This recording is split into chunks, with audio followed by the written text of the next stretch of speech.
cause for alarm. On this warm July day in 1785, America was at peace, and there were many innocent reasons for a friendly ship to come alongside. Perhaps it was a fellow merchant ship needing information or supplies. Perhaps the ship's captain wanted to warn him of nearby pirates. By the time O'Brien realized that the ship did not approach in peace, it was too late.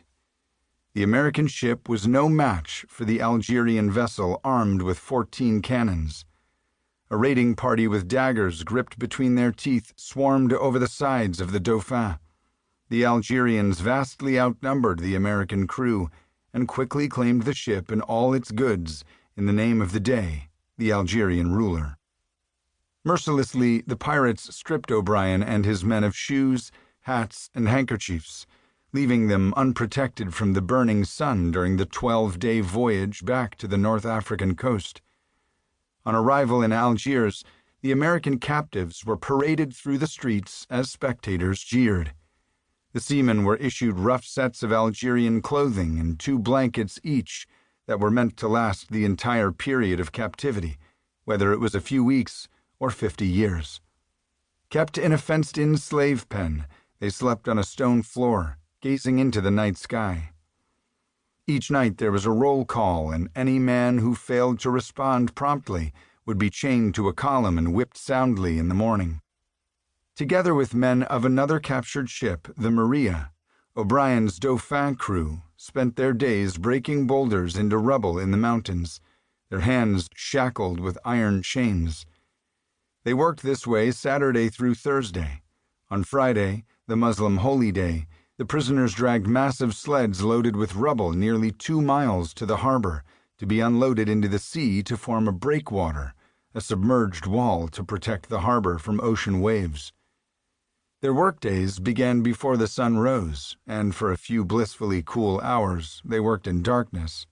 Their diet consisted of stale bread, vinegar from a shared bowl at breakfast and lunch, and on good days some ground olives. Water was the one necessity provided in abundance. As a ship captain, O'Brien was treated somewhat better, but he feared that his men would starve to death. O'Brien was allowed to write letters and receive visitors. "Our sufferings are beyond our expression or your conception," O'Brien wrote to America's minister to France, Thomas Jefferson, 2 weeks after his arrival in Algiers. Those sufferings would only get worse. Several of the captives from the Maria and the Dauphin would die in captivity of yellow fever, overwork, or exposure.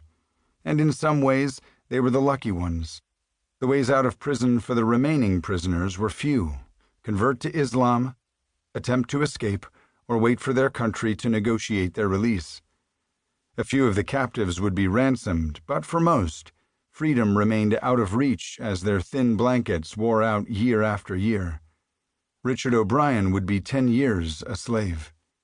America had not yet elected its first president, but it already had its first enemy. Part 1. Chapter 1. 1783. Wealth Travels by Sea.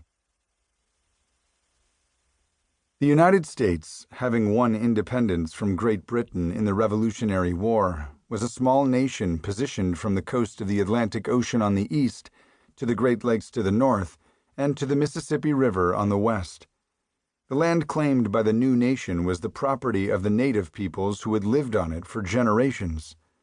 Some of this land had been bought, some had been fought over, most had been taken unceremoniously.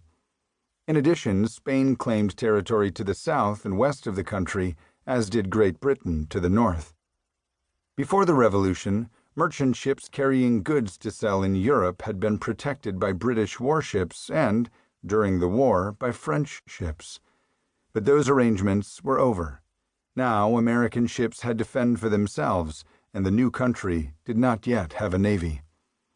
The Revolution had been fought with money borrowed from France and the Netherlands, and repayment of those debts depended upon ongoing international commerce. One key piece of the nation's economic health was trade with southern Europe, accessible only by sailing across the Atlantic Ocean through the Strait of Gibraltar and into the Mediterranean Sea. 1/4 of